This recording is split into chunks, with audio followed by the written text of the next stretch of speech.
Je fais surtout de la création digitale. Ça veut dire travailler avec l'ordinateur, la tablette graphique pour faire soit des illustrations en 2D, soit de la modélisation en 3D qui va servir à faire des illustrations ou bien pour faire des objets qui vont être dans un jeu vidéo ou bien qui vont être dans un petit film ou dans un court-métrage, ce genre de choses-là. Donc c'est vraiment de la création numérique et entièrement digitale.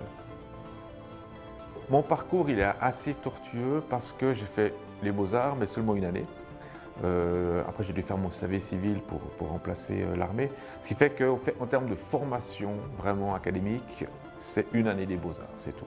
Après, j'ai travaillé plusieurs années comme fonctionnaire pour l'État du Valais, donc rien à voir dans un département qui n'était pas du tout artistique. Mais au fur et à mesure, avec le temps qui passait, j'avais envie de retrouver un petit peu cette fibre artistique, travailler avec l'ordinateur.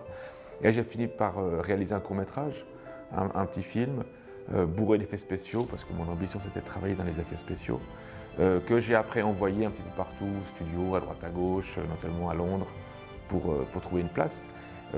Et j'ai pas trouvé exactement la place que je voulais, mais j'ai trouvé une opportunité dans des compagnies de jeux vidéo en Angleterre. Avant de revenir ici en Suisse, sur l'invitation de l'EPAC à Saxon, pour ouvrir le département jeux vidéo, le Master Game Art à Saxon. Et puis là, de fil en aiguille, maintenant je me suis mis à monter ma propre compagnie avec des partenaires pour continuer à travailler toujours un peu dans le même domaine, artistique, jeux vidéo, 3D, ce genre de choses. À l'EPAC, pour expliquer ce que je fais à l'EPAC, c'est une école d'art. Donc c'est une école d'art qui enseigne principalement l'art traditionnel, le dessin, l'illustration, la peinture.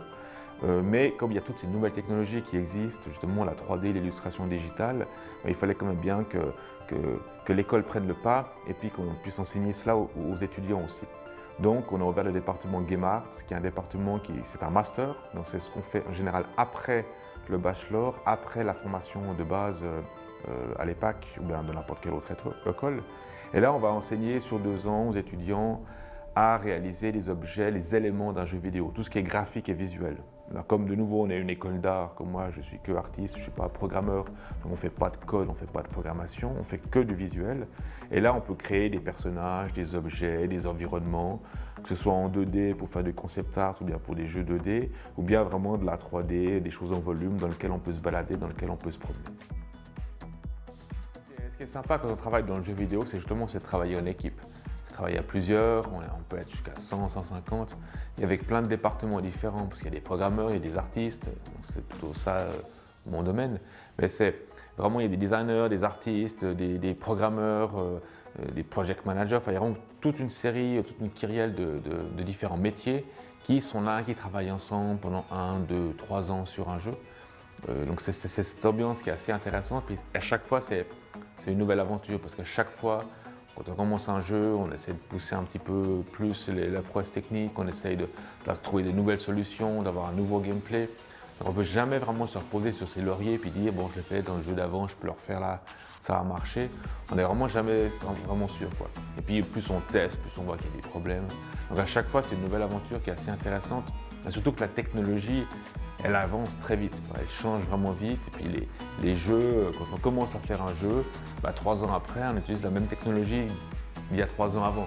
Même si entre-temps ça a partout évolué, nous on est obligé de se fixer des règles, un cadre et puis de le suivre jusqu'au bout. On ne peut pas changer 15 fois en cours de route. Donc des fois on arrive à la fin d'un projet, on a un jeu qui sort et puis il a peut-être déjà l'air dépassé, quoi.